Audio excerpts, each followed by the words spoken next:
Hey there, horror movie tea sippers. The following podcast will contain spoilers for the movie we are about to review. If you have not seen the movie and do not wish to have anything ruined prematurely, then please do not continue to listen until after you have seen the movie. And welcome to the Horror Movie Tea Podcast.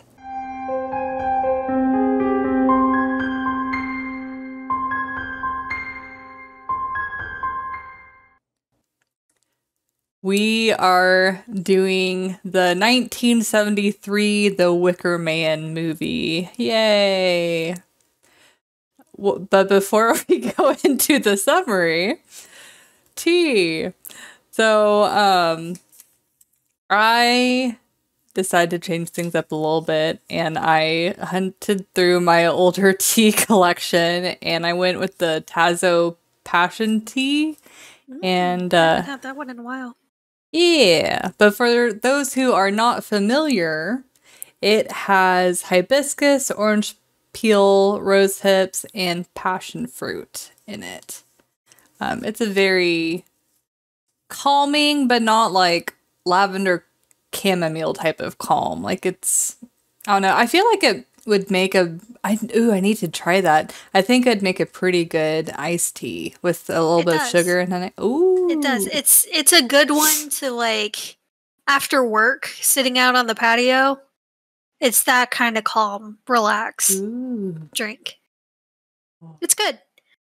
I also went to my older stash and got an herbal one because I don't need the caffeine right now.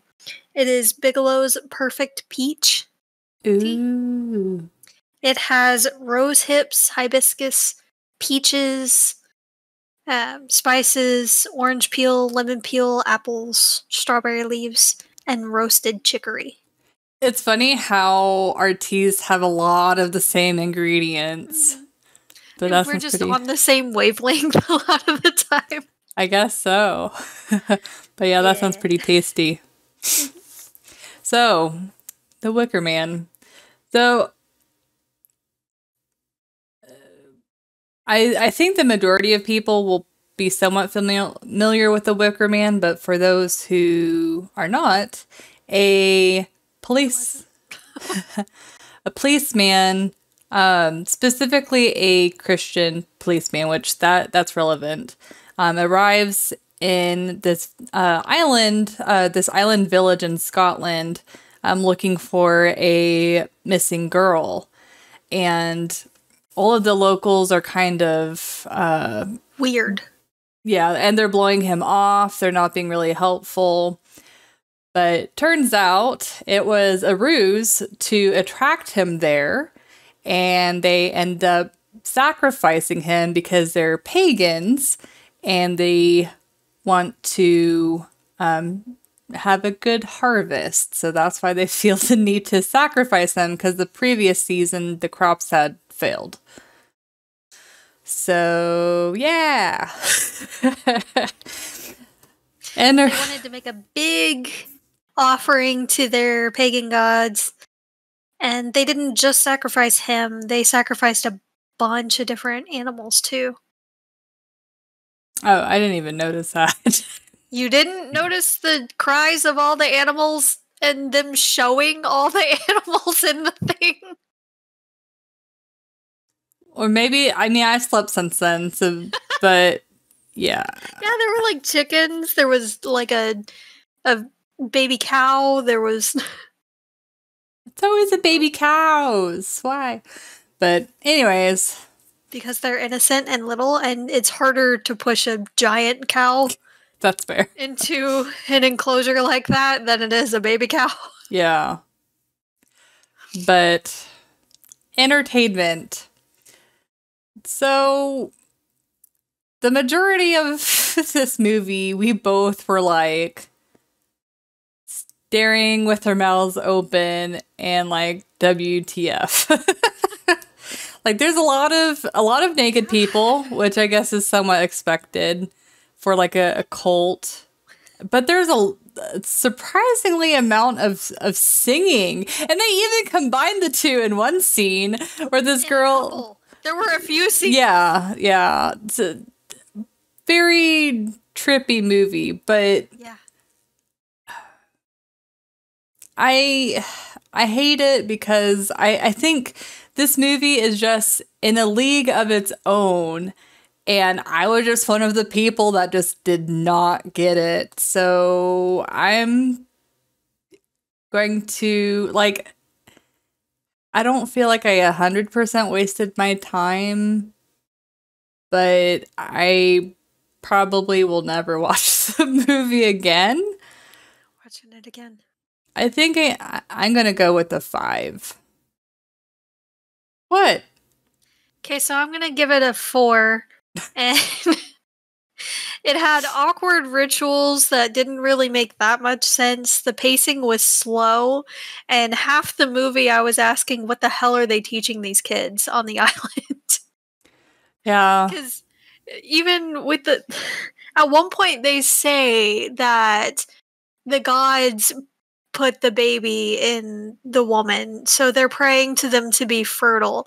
And I'm sitting here like, you're not even teaching them proper biology or anything. Like, what are you teaching these people? Yeah, like, I guess the reason when they die, they're reincarnated as some kind of animal or something. Yeah. But then you're then slaughtering animals in ritual sacrifice. So Well, the reason why I didn't rate it lower is that other movies that I've rated, pretty low, comparing those to this one was at least slightly more entertaining. But yeah, I was struggling between a 4 or a fair. 5. I get that, but my meh movies are at a 5, and this was a step below meh. Like, That's true. That's true. the ones I don't care about, but don't care either way, would be about a 5 for me. But this one, I didn't like it. I didn't hate it, but I didn't like it. And that is a bit below not caring. Yeah, maybe So, mine just personally, it's a 4 for me. mine would, revising my previous statement, I think my more accurate view would be more like a 4.5, because it wasn't, for me personally, it wasn't okay. It was slightly below an okay, but it's difficult because the way that this movie is made, it's very deliberate. Like, it's not a clusterfuck like some of the other movies that we've reviewed. So they obviously knew what they were doing, but it's so strange.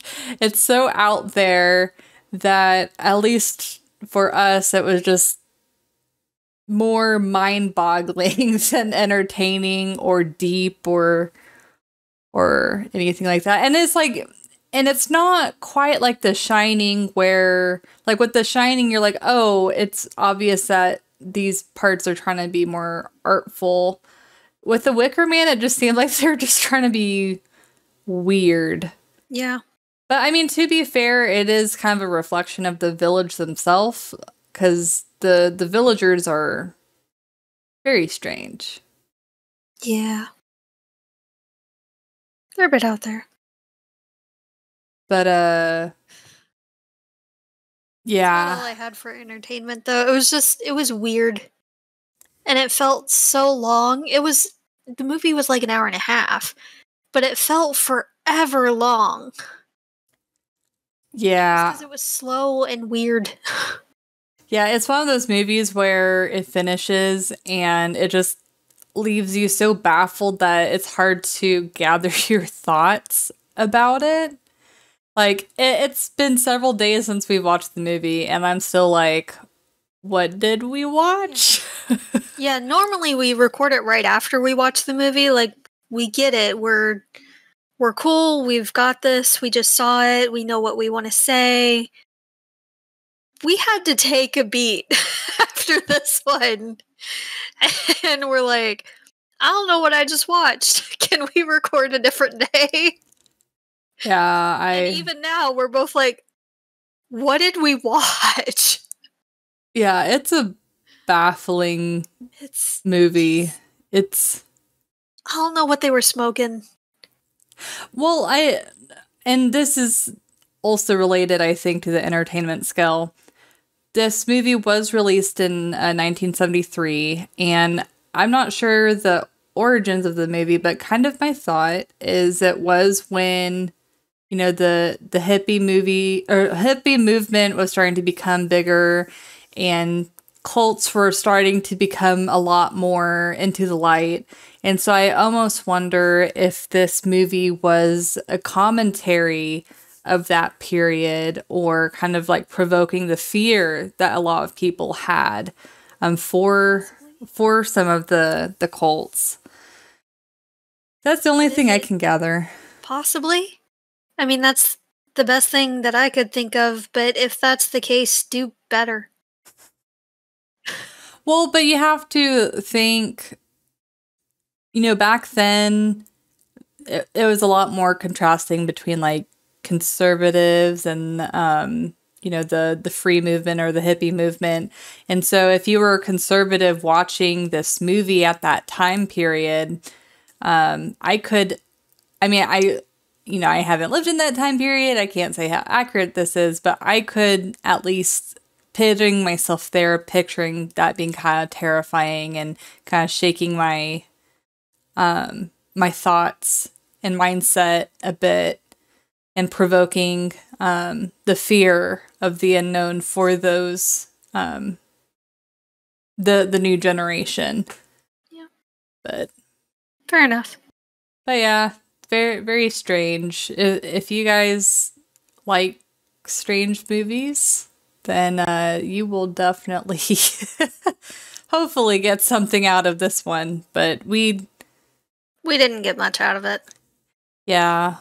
Which sucks, because I know it is considered, at least in some circles, a horror classic. But it's a strange one. Like, it's not that scary. I mean, I guess the concept itself is kind of nerve-wracking. The fact that, you know, he was lured to be a sacrifice, which that sucks. Like, that worst day ever. Potentially preventable. But we'll get to that in the realism. Yeah. But I think that's another reason why I didn't really like this movie. Is I just take so many issues with this movie in general. Yeah. Well, I don't have anything else for entertainment. Okay, then we'll just move on to the realism. And my brain is so blah from this movie that it's hard to think of a realism score. It is. Honestly, this movie is like a giant sleeping pill to the brain. Yeah.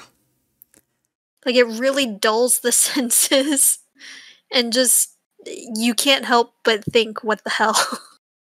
Yeah, the entire time. The entire time. Like, in the beginning, it seems somewhat normal, but then it's when he starts talking to the villagers. You're like, Yeah. But as far as realism, and you probably are thinking of way more elements to it than I am, but I would probably rate it a 5. Like, the whole cult and paganism thing, I could see, because there are isolated communities that are kind of similar to that we've had in our history, but it's not. It's a very slim chance that something like that would happen. Yeah. I don't know. I'm going to give it a 3.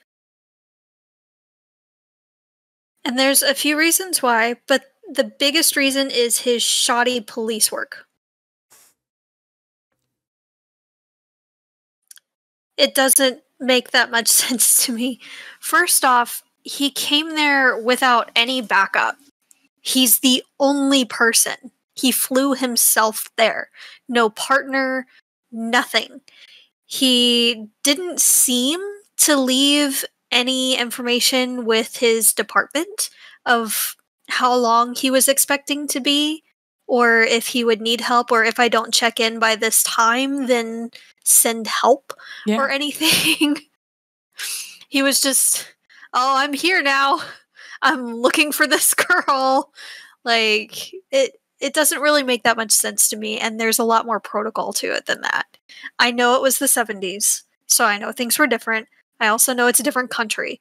But I feel like people would be a little concerned if he was there for like a week without any contact.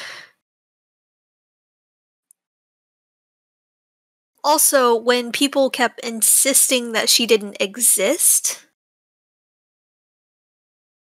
and then finding out that she did when someone slipped up, why he didn't immediately call for backup is beyond me. It also took him way too long to go see the Lord of the island that every single islander kept mentioning and telling him they need permission from the Lord to be able to give him that kind of information or to show him whatever. Okay, that should have been one of his first stops. He seems to be the only authority figure on the island.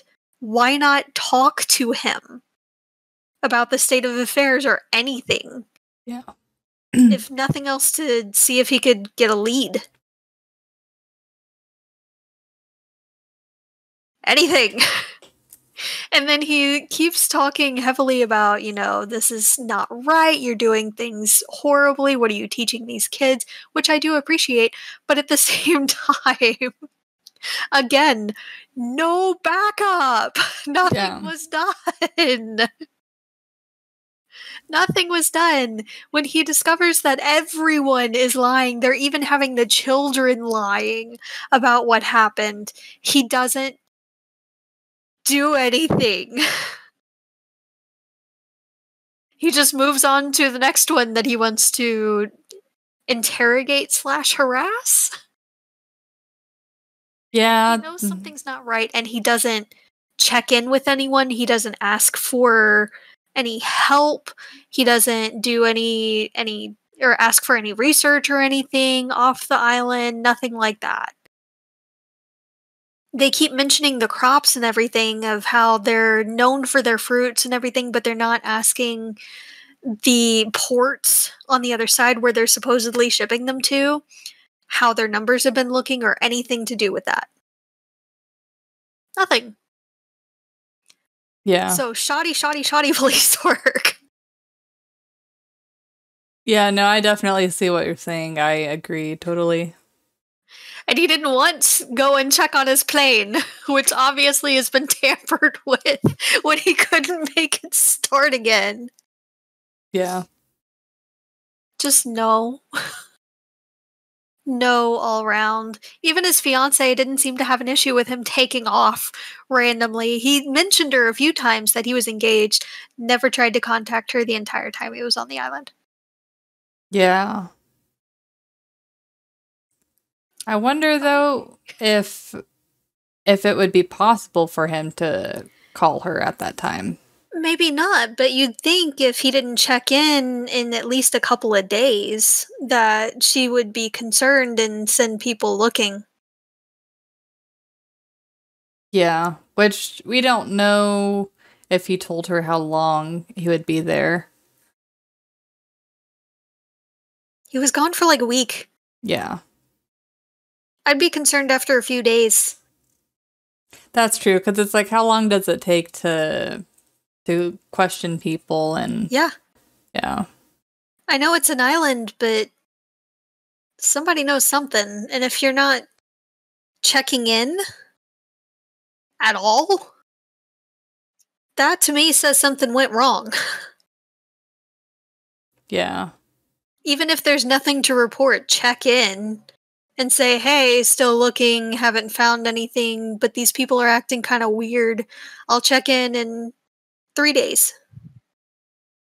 Simple as that. So, I mean, but if he didn't have access to, like, if phones couldn't be Or if he couldn't do a phone call outside of the island. Oh, I know. I'm saying he should have flown his butt to the nearest port. Oh, gotcha. And he could have checked the records and things for their imports while he was there. That's true. That's true. Because people keep talking about how they're known for their fruits and exports and things, and yet they're using canned everything on the island. It doesn't add up, you know? Then when, at the very end, when they do capture him and throw him into the movie's namesake, he doesn't really try to get out. The entire time he's pleading with them using religious things, his religious sayings and things, which obviously don't mean a damn thing to this village. Yeah. Appeal to them some other way, use some other logic, but your religion don't mean jack to these people, clearly. Well, but I took it that he was doing it mainly to protect himself. At the very end, yes, when he's about to burn alive. Yeah. But he's pleading with them the entire time that they're dragging him to the thing as well. Yeah. Yeah. And it's clearly not working. And then when he's in there, he doesn't start kicking at anything, doesn't really, like, throw himself at the door or anything. It's made of sticks. It sticks. Yeah, but whenever sticks are together, they do have a lot more strength. True, but there are some areas that weren't that well braided or anything. Like, it was fairly thin. I'm pretty sure a guy in his physical condition should have at least been able to make a hole big enough for him to crawl out of. Yeah, well, I guess, like, the reason for him to burn to death is what I'm saying. Well, he didn't try hard enough. Well, even if, like, the movie were to show him kicking, like, if it showed that it was too strong for him to break through, at least he attempted. Yeah, at least show us. Yeah. But he was standing there pleading with them. And then he started singing. And then started praying and all. Okay, well, I'm sorry. If this was a Saw movie, you would have failed horribly, and you're now dead, regardless. And I'm sure this was purposeful. I don't know if this itched you as much as it bothered me, but, like, the pagan singing and then him singing and that clashing of I was just like, oh my God. But I think everyone shut up. That was a part of it's supposed to, I think it's probably supposed to be uncomfortable. Yeah. It was. But yeah, I can see where you're coming from on the realism for sure. If I could go back, I would change my rating to a 4.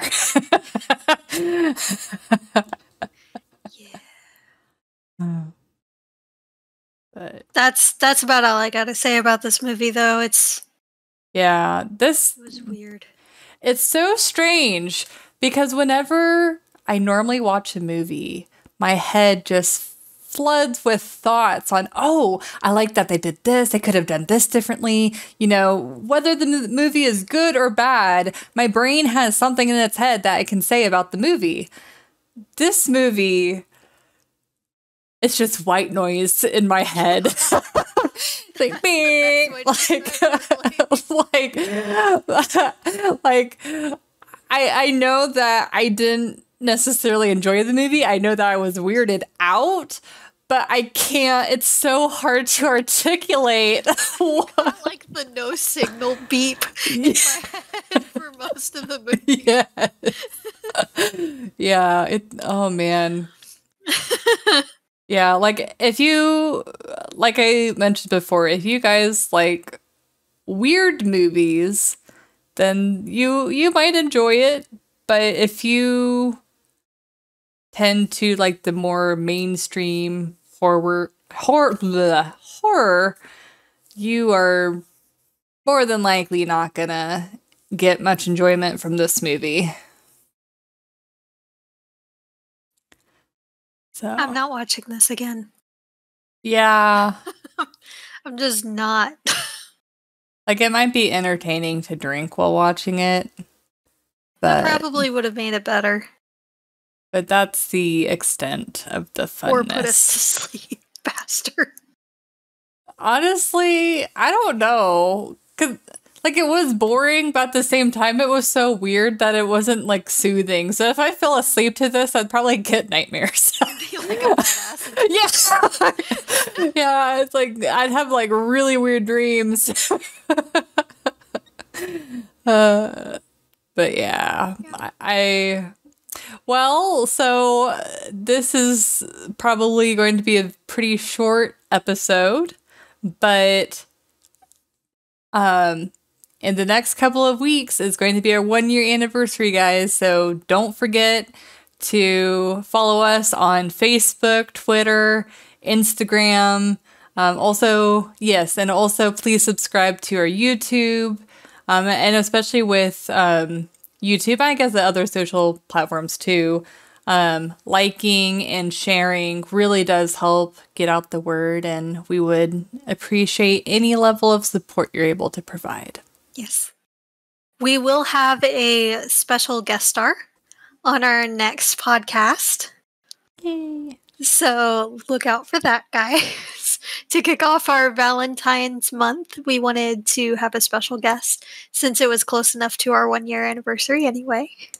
Yes, because the episode will be releasing on, well, actually, I think our 1-year anniversary is on a Friday. But anyways, it's like 2 days away from the 1-year anniversary. So that's going to be our 1-year anniversary episode.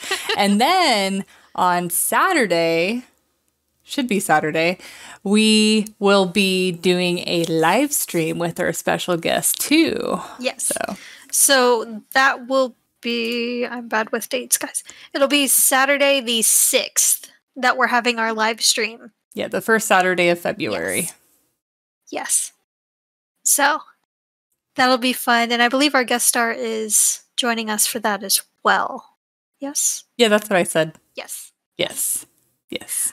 This movie, tamper on the brain, I swear to God. I know. I was like, we need to do like a brain cleanse of some sort. Like, yes, absolutely. So join us next week, guys, and the Saturday following for our live stream, of course.